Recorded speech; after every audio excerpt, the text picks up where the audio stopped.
तुम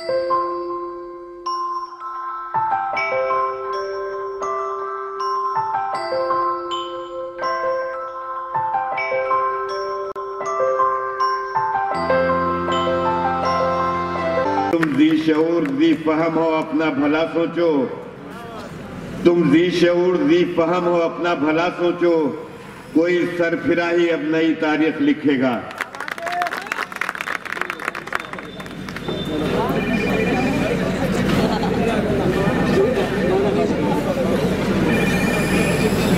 स्टेज पर तशरीफ फरमा हमारे महाराष्ट्र के समाजवादी के कारगुजार सदर, नौजवान दिलों की धड़कन सैयद मोइन साहब, बहुजन समाज पार्टी के जिला अध्यक्ष मुनीश भाव दौड़े साहब, समाजवादी के जिला अध्यक्ष अल्ताफ सर साहब, शहर अध्यक्ष नज़ीर भाई, राशिद सिद्दीकी, अभी जो तकरीर करके गए हैं हमारे नौजवान सिकंदर भाई, और स्टेज पे हमारे मौलाना और सामने नौजवान साथियों, दोस्तों, बुजुर्गों, अस्सलाम वालेकुम, आदाब। मैं यहाँ आपके सामने बहुजन समाज पार्टी और समाजवादी पार्टी का मुश्तरका उम्मीदवार की हैसियत से आपके सामने हूँ, जिसकी निशानी है साइकिल, जो अभी हमारे सिकंदर भाई ने बता कर गए। मेरे दोस्तों, असल में ये यहाँ महाराष्ट्र में बहुजन समाज पार्टी और समाजवादी पार्टी का जो गठबंधन हुआ है, ये एक गठबंधन ऐसा बड़ा गठबंधन यूपी में हुआ है, समाजवादी और बसपा का। और देखना हम वहां से ये दोनों पार्टियां, बीजेपी और कांग्रेस, ये दोनों आपस में एक ही सिक्के के दो रुख है। वहां से ये गठबंधन उनको निकाल बाहर करेगा और इंशाअल्लाह देश की राजनीति तब्दील होगी। देश का प्राइम मिनिस्टर कौन होगा, देश में हुकूमत किसकी होगी, ये यूपी का महागठबंधन तय करेगा, बसपा और समाजवादी का।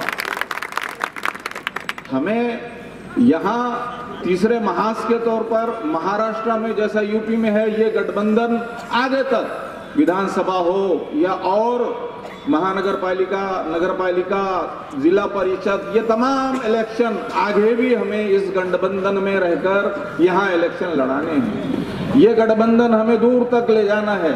ये हमेशा यहाँ पर सेक्युलरिज्म के नाम पर मुसलमानों को वोट, दलितों को वोट हड़प लेते हैं, यहाँ के नेता चुरा कर ले जाते हैं। हमें उसके खिलाफ एक इत्तेहाद मुसलमानों का, दलितों का यहाँ पैदा करना पड़ेगा।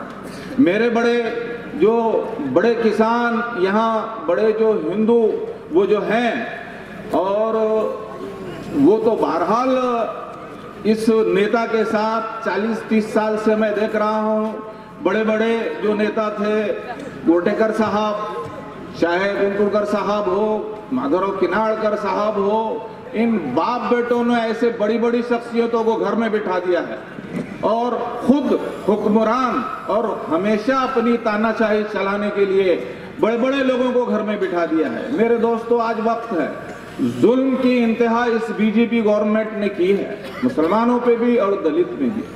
आपने गुजरात में देखा कि कपड़े निकाल कर 4 दलित भाइयों को जिस तरीके से पीटा गया, जिस तरीके से हरियाणा और मध्य प्रदेश, यहाँ पर मुसलमानों को मॉब लिंचिंग के नाम पर, गाय के गोश्त के नाम पर जुल्म किया गया, कत्ल किया गया, ये तो रहा जुल्म। लेकिन ये मोदी गवर्नमेंट ने किया क्या है? इन्होंने पूरे झूठे वादे किए हैं, चाहे वो किसान की कर्ज माफी हो, ये किसानों का यहाँ पर आत्महत्या रोकने की बात हो, डेवलपमेंट हो, नौकरियां हो, रोजगार हो, कोई चीज इनको इस गवर्नमेंट से नहीं मिली है। हाँ, तोहफे में नोटबंदी मिली है, जीएसटी मिली है, काला धन वापस लाने की जो बात थी, काला धन ला नहीं सके, लेकिन यहाँ का गोरा धन पूरा लुटेरों को चौकीदार बनकर बाहर भेज दिया, उन्हें रोका कभी नहीं। मैं कहता हूं कि अगर आप ईमानदार चौकीदार है, अगर तो फिर ये कैसे चोर भाग गए आपकी निगरानी में, समझ में नहीं आता। और कहते हैं कि मैं तो झोली लेके आया था, मैं झोली लेके कहीं मंदिर में जाके बैठ जाऊंगा। मेरे भाई अब वक्त आ गया है, जाके बैठ जाओ। आपने देश को खल्लास कर दिया है। ये पूरा माल आपने नीरव मोदी और वो विजय माल्या इनको दे दिया है, अडानी अंबानी इनको हजारों अरबों करोड़ का मालिक बना दिया है। और बस से बदतर गरीब जो जिनको रोजी रोटी की जो फिक्र थी, जिनसे वादा आप लोगों ने किया था, उनको पस्त से पस्त कर दिया है। मेरे दोस्तों, यहाँ पर ये जो हिंदुस्तान में पूरे ये आरएसएस का जो काम है, एक ही काम है, कभी बीजेपी कभी कांग्रेस। इनके जो दो मुखौटे हैं ये आरएसएस के ही हैं, इन्हें पहचानो। पार्लियामेंट में मुसलमानों की बात रखने के लिए हमने भी नांदेड़ से अशोक चौहान साहब को भेजा था। हमने देखा मोदी को रोकने के लिए, असल में उनको वोट हमने भी खुद खुशी से नहीं दिया था, लेकिन मोदी को रोकने के लिए दिया था। नतीजतन क्या हुआ, ऐवानों में जब गए, पार्लियामेंट में जब गए, कब उन्होंने 3 तलाक की बात की, मॉब लिंचिंग में जो जुल्म हुआ, कब उन्होंने एहतजाज कभी किया, कभी कोई बड़ा मसला, कोई नौकरियों का मामला, कभी गरीबों के जो सो डेवलपमेंट का मामला कभी नहीं उठाया।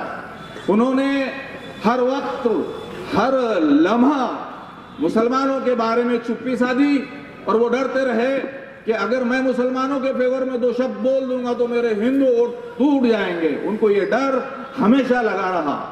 मैं आप लोगों से भोकर में सिर्फ एक गुजारिश करने आया हूं कि ये जो डर और खौफ का माहौल, आज मैं ऐसा तो नहीं कह सकता, लेकिन मेरे जहन में था कि आप लोग यहाँ आने को भी ये सोच रहे होंगे कि कहीं अशोक चौहान के आदमी लोग देख ना ले कि हम यहाँ आकर बैठे हुए हैं। इस डर को निकालना पड़ेगा, इस खौफ को निकालना पड़ेगा। इस आजाद हिंदुस्तान में हर आदमी को आजादाना जीने का हक है, अपने मसाइल हल करने का खुद को हक है। ये लोग बीजेपी के हो या कांग्रेस के हो, हमारे मसाइल हल नहीं कर रहे हैं। तो इसलिए ये जो जुल्म का शिकार है दोनों कम्युनिटी, दलित हो, बहुजन समाज में सब आ जाते हैं, मुस्लिम हो, ये जितने भी हो, आज अगर हम अपना उम्मीदवार भेजें तो इंशाअल्लाह हमारे मसाइल हम खुद करेंगे। ठीक है, कम ज्यादा जैसा आज के पिछले दौर में देखे तो बीजेपी के 2 ही आदमी चुन के आए थे मेंबर पार्लियामेंट, आज बहुमत में है। हमें कोशिश करना है, हमें आज एक यहाँ से नांदेड़ से एक उम्मीदवार को भेजें और एक यहाँ पर एक बता दें, यहाँ पर एक इत्तेहाद, यहाँ पर तारीख रकम कर दें कि हाँ पार्लियामेंट में हम भी जा सकते हैं। तुम हमें डराओ मत, ये मत कहो कि हम यहाँ माइनॉरिटी में है। हमारा समाज, दलित समाज, मुस्लिम समाज, आज अगर वोटर लिस्ट अगर आप देखें 17,11,000 की वोटर लिस्ट में दलित समाज 3.25 लाख के करीब हैं, मुस्लिम समाज 5.25 लाख के करीब हैं। आप देखिए पार्लियामेंट के इलेक्शन की वोटिंग सिर्फ 55 से 57%, 60% होती है। ये अगर खरड़ के 60% वोट अगर दलितों ने, मुसलमानों ने एक जगह सिर्फ साइकिल की निशानी पर अगर इस मर्तबा खरड़ कर डाला है अगर 18 तारीख को, तो आप देखना ये जातिवादी शक्तियां दोनों भी चुन के नहीं आएगी। मैं ये चैलेंज करता हूं और आपको बताता हूं कि ये जो कांग्रेस पार्टी और बीजेपी में ये जो चल रहा है कि 14 साल कांग्रेस में रहने के बाद शिवसेना में गए, शिवसेना के जाने के बाद बीजेपी में चले गए, इनको कुछ होश नहीं है, सत्ता के लिए कहीं भी जा आ रहे हैं। और अब देखिए कि हिंगोली में एक उम्मीदवार है, वो शिवसेना का उम्मीदवार, मेंबर पार्लियामेंट शिवसेना का साबिका आमदार, अब टिकट नहीं मिला कि दल बदल दिया और कांग्रेस में आके सेकुलर हो गया। और ये कांग्रेस ऐसी चीज है कि तमाम आरएसएस के गुंडों, बीजेपी के जातिवादों को सब पनाह में ले लेती है और फिर कहती है कि हम सेकुलर हैं। इनके सेकुलरिज्म को हमें हटाना होगा। अंदर से ये सेकुलर नहीं है, ये वही है वो जो पीछे से आरएसएस जो रहनुमाई कर रही है, जिसका चेहरा है मैं आपको बताता हूं। इनका अगर डीएनए टेस्ट कर लिया जाए तो अंदर से यही दिखेंगे वो आरएसएस के, ये सेकुलर लीडर जो है आपके। इनका जो डेवलपमेंट है, ये बड़े वादे करते हैं। ये भी मोदी एक सबसे बड़े झूठे प्राइम मिनिस्टर हमारे, जो उन्होंने सिर्फ वादे किए, लेकिन सबसे बड़े महाराष्ट्र में हमारे ये कांग्रेस के प्रदेश अध्यक्ष हैं, जो नांदेड़ में भी बड़े बड़े वादे किए, झूठे। 20 साल से 25 साल से मुसलमानों को रहनुमाई देंगे, मुसलमानों को टिकट देंगे, मुसलमानों को एमएलसी देंगे, देगलूर नाके पे आप कभी आते होंगे तो आपने देखा है कि 2 घंटे लगते हैं वो उतना एरिया क्रॉस करने को। वहां एक समस्या फ्लाईओवर ब्रिज की है। वो फ्लाईओवर ब्रिज में हजारों करोड़ नांदेड़ में आए, लेकिन उन्होंने जानबूझकर नहीं बनाया कि दलित समाज, मुस्लिम समाज, पिछड़ा तबका रहता है वहां। अब यहाँ का हाल भी, ये फ्लाईओवर ब्रिज जो भी है, ये भी मैं देख रहा हूँ 2-5 साल से अनकम्प्लीट है, बहुत दिनों से। मेरा एक कारोबार है यहाँ अर्दापुर में, केड़ी का व्यापारी भी हूँ, तो मेरा यहाँ भोकर में आना जाना है, तो मैंने देखा है ये सड़कें देखिए, ये कितनी मर्तबा से चुनते आ रहे हैं। हमने नांदेड़ में 89 के बाद इनके बाप को हराकर, बेटे को हराकर नांदेड़ से धुतकारा था, तो उसके बाद से अब तक मुखेड़ में गढ़ बना के और भोकर में गढ़ बना के जो है ना पूरी जाल बिछा के एक तानाशाही का बैठे हैं। इनकी तानाशाही को खत्म करो। ये अगर यहाँ से हट गए तो कहीं भी चुन के आते वाले नहीं है, ये कहीं नहीं आते। ये आज जो अभी हमारे सिकंदर मौलाना ने कहा है कि ये जो मैडम है, जो आमदार हैं, उनका अंदाज़े गुफ्तगू आप मिले होंगे, आप जाते होंगे, वो ठीक से कभी अपने वोटर्स को जो अपने डिमांड लेके आते हैं ठीक से बात भी नहीं करते। मैंने ऐसा सुना है, मेरा कभी उनसे वास्ता नहीं, कभी साबिका नहीं, मगर मैं कहता हूं कि 40 साल हो गए, बदलाव लाओ, चेंज लाओ। नई जनरेशन बदलाव चाहती है, चेंज चाहती है। अपना उम्मीदवार एक ऐसा चुनो पार्लियामेंट में जो तुम्हारे मसाइल डायरेक्ट जाके रखे।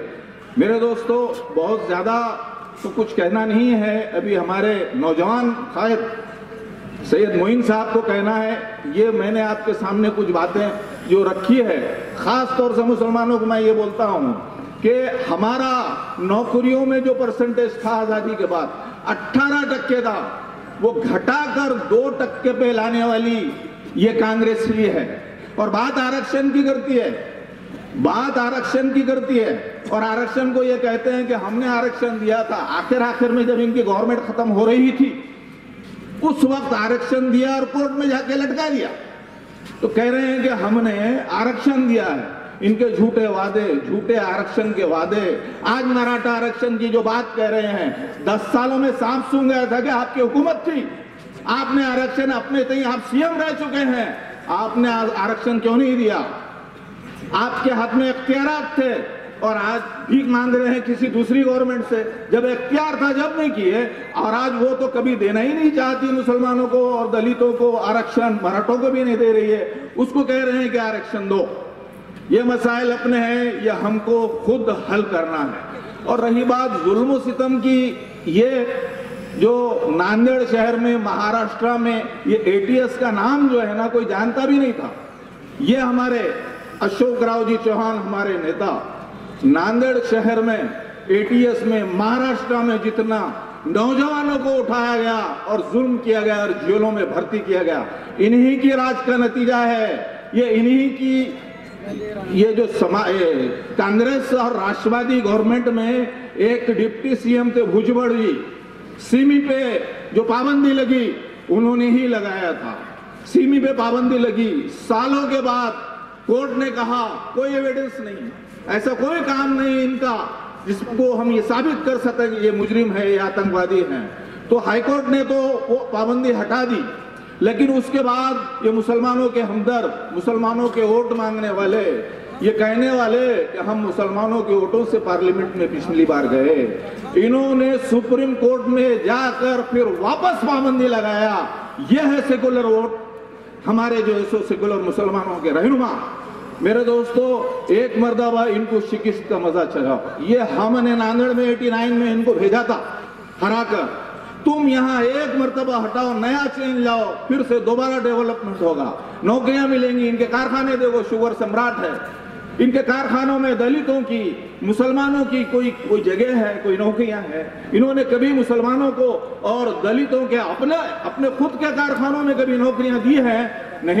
नहीं मेरे दोस्तों, ये अपर समाज को लेके चलते हैं और लोअर समाज को कहते हैं कि तुम जहां हो वहीं रहो। हमें अपने अधिकार की जंग लड़ना है, हमें इस मुल्क के बराबर का शहरी है। हमने इस मुल्क को आजाद जो कराया है, अपनी जानो माल कुर्बान कर हमने ये इस मुल्क को आजाद कराया है और हम आजादी से जिएंगे। अशोक चौहान तेरे गुलाम बनकर कभी नहीं रहेंगे, तुझे इस बार हरा के रहेंगे। मैं फिर आखिरी मर्तबा 18 तारीख को मेरे तमाम सभी धर्म जाति के लोगों से रिक्वेस्ट करता हूं कि इस बार एक वोट मेरे लिए साइकिल के निशान पर लगाकर मुझे कामयाब करें। अल्लाह हाफिज।